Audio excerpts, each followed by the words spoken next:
Interrupt lang kita kasi meron isang insidente. Maalala nyo yung nag-complain yung kinakasama ng anak ni Taberto? No? So merong yung anak ni Taberto na babae nakipaghiwalay doon sa boyfriend niya. And then yung boyfriend niya pumunta sa NBI.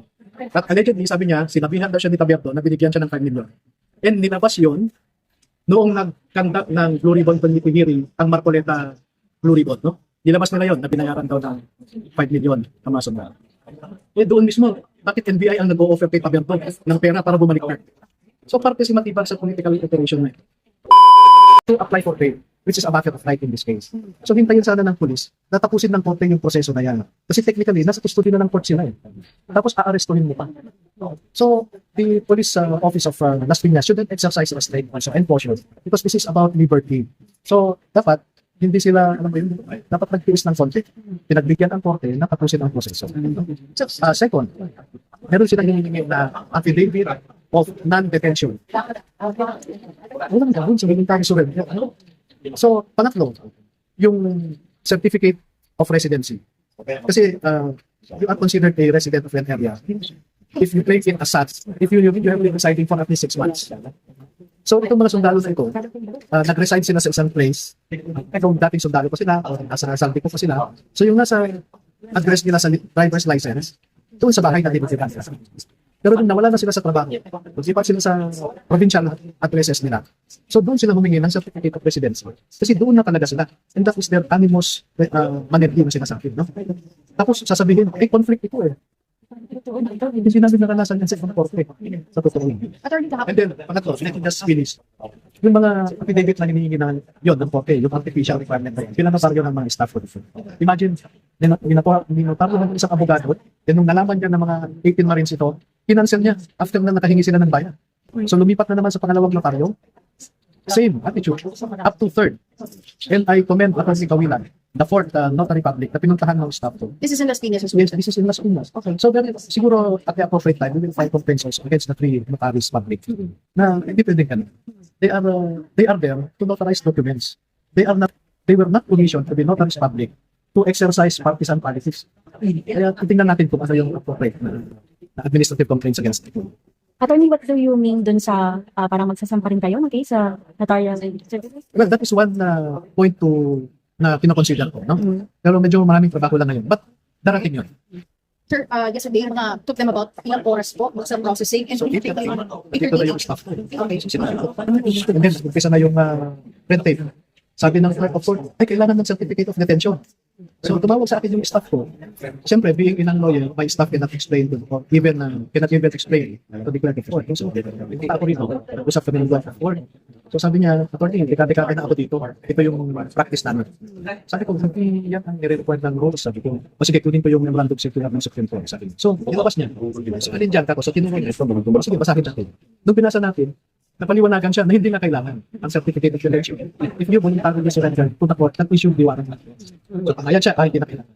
Pero pumasok siya sa loob, then bumalik siya sa akin. Hindi, ganito na lang ang isubmit nyo. Affidavit of non-detention. That is the first document na narinig ko sa 26 ko na local yung certificate of non-detention sa pag-apply ng bail. Precisely, physically, you are in court.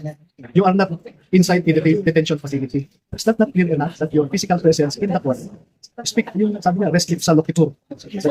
Your physical presence in court speaks of the fact that you are not detained. So itong mga artificial requirements na ito, medyo get the question. Safe to say the entire day yesterday, including gabi na, anong oras na kayo natapos dito, nang pa rin pinagbigyan at ilan lang nakunay. Alas 4, umalis na yung clerk of court daw eh. Dapat alas 5 yata.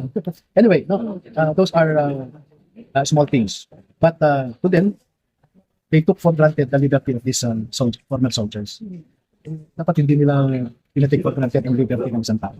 Kaya sabi nga, sino yung nagsabi ng give me liberty or give me death? Kasi napaka-importante ang liberty. Ito yung last question on my end. Paano po yung isang ex-marine po natin na nasa probinsya, correct me if I'm wrong, nasa province? Yes. A funeral? Nung nagpaalam siya sa akin, kasi sabi niya, sir, namatay kasi yung kapatid ng nanay ko, I think mother-in-law. So gusto ko sanang makilamay, sabi niya. Oo, kako, pero tapusin muna natin yung pagpiansa natin. Akala ko matatapos kami nung Thursday sana. And na-declare na suspended ang offices. So nag-decide kami na, sige, uwi ka muna para makipaglibing ka man lang ka. At doon ka na magpiansa sa probinsya. Which province, sorry, are we allowed to disclose it? Or In Cotabato. Sana hindi naman hulihin ng mga police. Attorney, morning. Good morning. Yes. Mas good pa kayo sa mga show. Attorney, what are you feeling right now? Ano yung nararamdaman nyo ngayon? Bukod dun sa may 4 na nag-recant, sa proseso ng pagpiyansa, hanggang ngayong umaga ng Sabado, nandito pa rin kayo sa Las Piñas I Arts. don't sleep. I don't lose sleep over it. No? Alam ko na kasi dati na lilipat sila. Ipinaliwanag naman nila sa akin yung rason. And very personal sa yung rason nila. And remember that nag-awol sila, umalis sila sa servisyo dahil sa pamilya. Yun ang rason nila. So ngayon, pamilya rin ang rason nila. And ayoko naman pigilan sila. Kasi matured naman na sila. May sarili silang pag-iisip. Pero binigyan ko naman sila ng isang brotherly advice. Not just a brotherly advice, but a big brother advice to them. At alam ko yung pipirmahan nila. Kasi sinabi na nila sa akin. Sabi ko, bahala kayo. Kasi I'm telling you, whatever you will say later on will not affect us. Attorney, hanggang sa ngayon, meron bang nagme-message pa rin sa inyo? Gaya kahapon yung present mo na there's a temptation na you think that's an offer. Until now, meron bang parang nagsasabi na, sorry attorney, na nagawa namin mag-recant, bumaliktad? Tapos na yung 4, pero yung naiwan na 14. Wala na. Tama ba? Kasi mula noon, nung sinusumulan pa lang sila, Dito na ako sa tumanti na sila. Kasi ang sabi nila sa akin, kasi nakikipag-meet lang. Kung maririnig nyo yung mga Maganda na face conversations. Ang sabi lang sa kanila, sabi, mag-meet lang tayo. Hindi naman kailangan pumayag ka, magpirma ka, basta mag-meet lang tayo. Ganun. So ang sinasabi ng 14, sir, alam naman namin yung purpose, bakit sila nakikipag-meet. So bakit ba natin makikipag-meet? So, straightforward sila. From the very beginning, ayaw na nila yung ganong mga sumulan. No? Pero itong 4, nagsabi na sa atin. And tinarget ang 4 na ito. Dahil ang ginawa sa kanila, maraming mga nasa intel community, I don't know their identities, but the way they behave, kontra sa mga operatiba. No? Maraming instances na nasabi ko na ng mga previous interviews. So merong pananakot, panunuhol, no? At may intriga. So sinisiraan nila yung isang kasamahan nila. Ang sabi, si Johnny Butuan daw ay secretly nabigyan ko ng 3 condominium units at saka 2 sasakyan. So yun ang kinikwento sa mga maharap sa kanila na 4. Pero hindi naman naniniwala yung 4. Only that they have peculiar situation na kailangan ng tanggapin yung inaano. Attorney, nabanggit mo kahapon na merong nag-alok 20 to 25 million, no? Na isa sa complainant. I mean, mayroong nag-alok na mag-recant pa yung ilan sa mga member ng party na isa sa mga complainant. So, sabi mo, isasabihin mo, ipapresent mo yung message, kailan namin na-expect. Attorney, and yung bukod pa dun sa mga inalok din na mag-recant. Yes. May mga text messages na sila, recording. So, ipapresent namin yan pagka press con. Para mas malinaw, we go direct to the point later on. When are we expecting na mag-press con po tayo, attorney? Initially, inisip ko today sana Pero because of what happened yesterday and now, what's happening now, I have to cancel it. But we should do it very soon. Attorney, walang nag-reach out sa inyo kasi nabanggit nyo kahapon yung official ng, one of the official from PNP na isa sa mga... Well, ang nabanggit ko kahapon, yung effort na manuhol, no? Involve ang 2 retired PNP Yes. generals na dating nag-get sila sa CIDG. So, yun ang mga clues.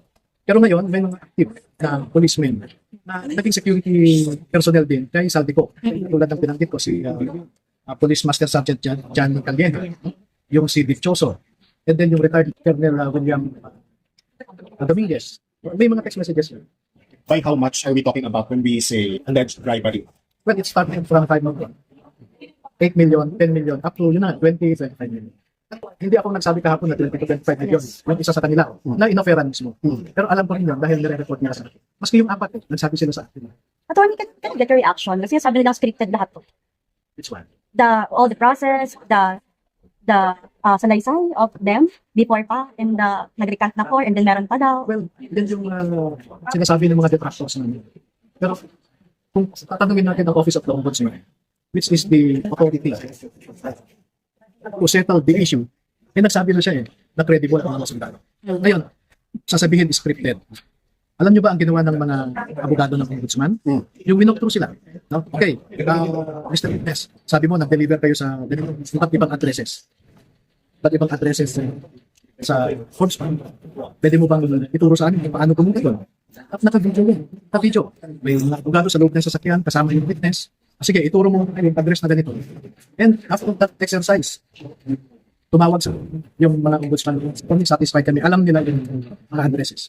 So satisfied si Ombudsman. Pero kahapon, Si ombudsman, yung mga, meron kasing panel of investigators. panel of investigators. Pero kung kakusapin naman po kasi si Ang galing. And oo nga po, sorry. May construction. Ayun. Construction yun. Opo. Pero ito, attorney, kahapon kasi na-interview din namin si NBI Director Melvin Matibag after na nag-recant na di ba yung apat sa 18. Sabi niya, it just shows na itong Maleta Boys natin ay unreliable witnesses simulat sa pool pa lang.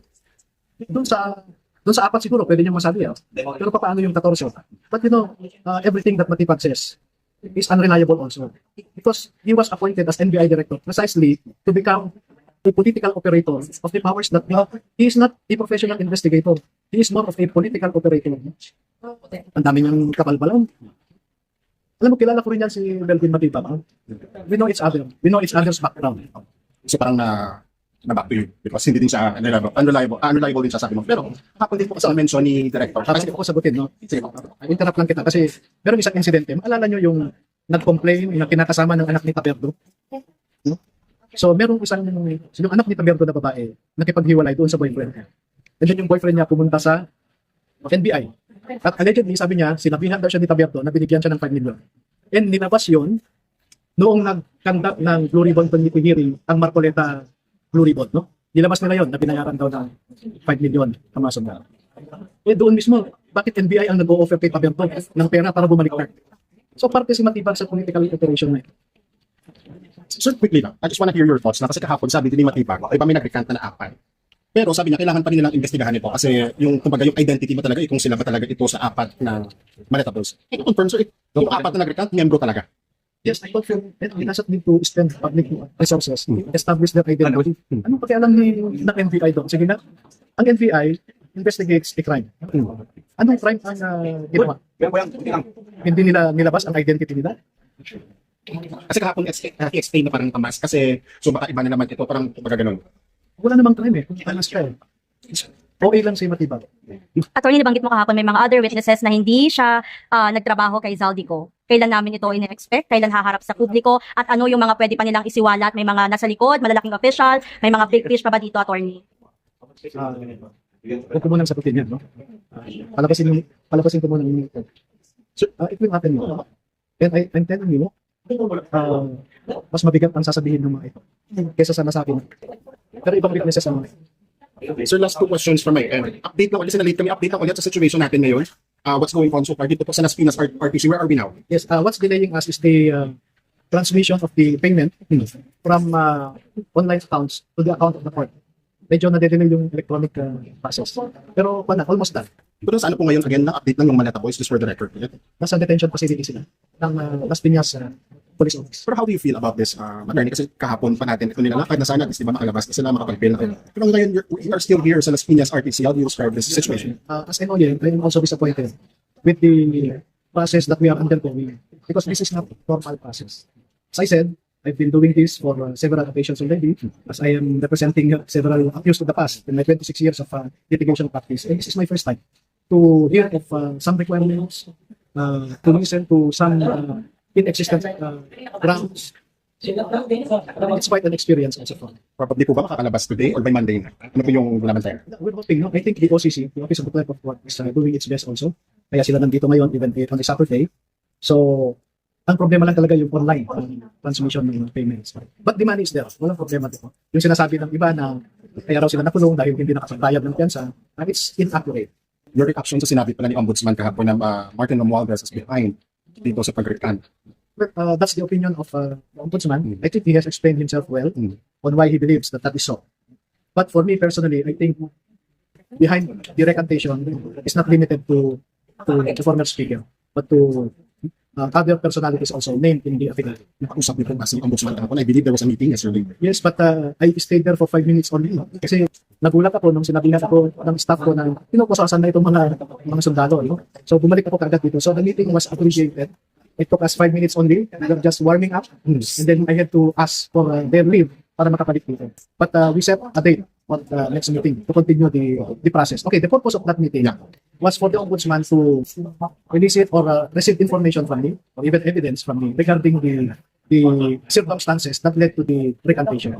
So, may iniwan ako sa kanila na initial na mga evidence. Are you at liberty to discuss ano yung mga evidence na ito sa behind sa pag-recant? Well, ang initial na naibigay ko sa kanila, some of the text message thread, no? Between doon sa nagsusulol at saka dito sa mga sundalo. Para malinaw lang po ulit. I believe you mentioned that sino po yung behind this sa pag-recant ulit. Yung obvious dito, na sinasabi nila sa atin is isang Lynn Gutierrez, isang Nico de Los Angeles. Personally, sinabi sa akin yan nung kinausap nung na ito. And alam mo, Who are they, attorney? The Lynn and the Nico.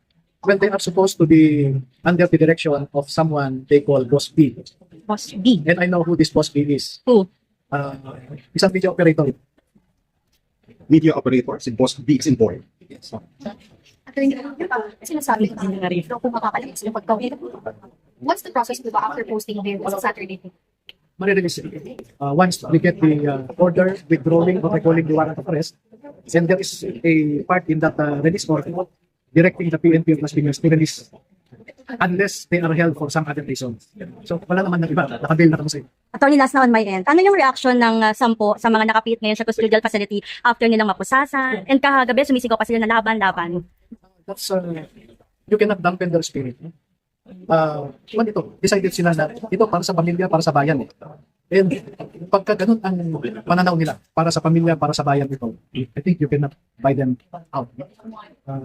Meron kasi iba na para sa pamilya lang. Pero kung dinagdagan mo ng para sa bayan, that is a very powerful sentiment. Kaya maraming namatay para sa ating bayan. We are for national heroes. Nag-wish sila ng buhay para sa bayan. That is a very strong sentiment. Attorney, hanggang ngayon ba, meron pa, maliban po doon sa 4, meron pa bang iba na mga inaalok sa kasalukuyan? Sa ngayon, tumigil na. Tumigil na. Pero the night, may deadline nga eh. May text pa na dito yung nakaalok. Pwede ba namin makita, attorney? Kagaya ng pagpapakita mo sa amin dun sa text na may temptation. Nandito yung pan eh. Makikita nyo dito yung deadline eh. Si Attorney Pinay. Hanapin ko lang dito yung deadline. Oh, ayan. Pwede ba namin Pwede may Kanya na ng Attorney. ganun sa harap, attorney? Mas po, attorney, pwede na kayo by 7 p.m. at 8 p.m. Ano taas? Taas po. Ang ganun po. Yung sa dibdib. Kunin na lang natin yung Attorney mamaya. Kunin na lang. Sige po, 6. So last August 6 pa sir yung may last na Deadline supposed to be 8 p.m. of August 6 yung deadline nila. Bago lang. Sila. Okay. Oh, picture na. Sorry. Wait lang ha, picture lang ha. Oh, pertain ng offer. Is it, ano sir, million ba yung usapan agad dito? Tingnan nyo po, hanggang ngayong gabi Ngayon hanggang gabi na lang kayo ng chance para mag-recant. ng August 6 para tanggapin nila yung offer. Offer. magkano naman po in-offer, attorney? May iba kasi ito, sharing. May share yung nakikinegotiate. May share yung tatanggapin. Sir, for the record, pwede ba natin Ibibigay namin lahat ito sa press po. Okay. Pero hanapin ito yung makita. Kasi pinapasakay nila yung panin. Tapos sir, salamat. Masyado daw ibigay nila sir. Sir, po. 8 meaning 8 million. Each, sir, each. 8 million each? Each. From the 40? Yun ang ino-offer. Dito sa kwan lang. Sa ka-text niya. Attorney, pwede po ilagay sa dibdib niyo po. Ganyan yan po yung bandang dibdib po yung ano. Text niya, is it official? Is it Retired. Yan. retired? Salamat po, attorney. So yung 8, Para po napunta dito. Pag nag-usap kasi ni Ombudsman, isa. I would like to ask him about his pronouncement that those who are doing this may be liable for obstruction of justice, no? So kaya ipapakita ko itong mga text messages na ito. And later on, mag-affidavit din lahat ng mga sundalo na ito para makapag-build up ng case. Kasi connected ang pan eh. May mga active sa PNP na connected. Pwedeng isakay din yung kaso. So hindi pa siya kasama yung mga message na yan dun sa present mo or binigay na sa ombudsman ng mga messages? Kasi pa lang yun, parang conversation between involving 2 soldiers pa lang. So marami ito. para malinaw lang po, yung 8 million pesos para sa ilang tao yun. Isa. Isa lang, yung usap lang niya. Isa lang. Pero yung ina-operan dyan, attorney, one person only para ipadala sa lahat? Ano, yung 8 million, para lang doon sa kausap. Sa kausap niya. Kasi, yung iba kasi iba yung amount eh. May 25 million. Siguro depende sa relevance. At tinatarget kasi nila, itong 8 May wala.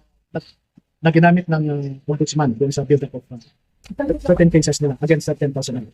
So, silang lahat po nakakatanggap ng kanya-kanyang text or mga offer. Yes. Tama po. Okay. Thank you, attorney. Thank you.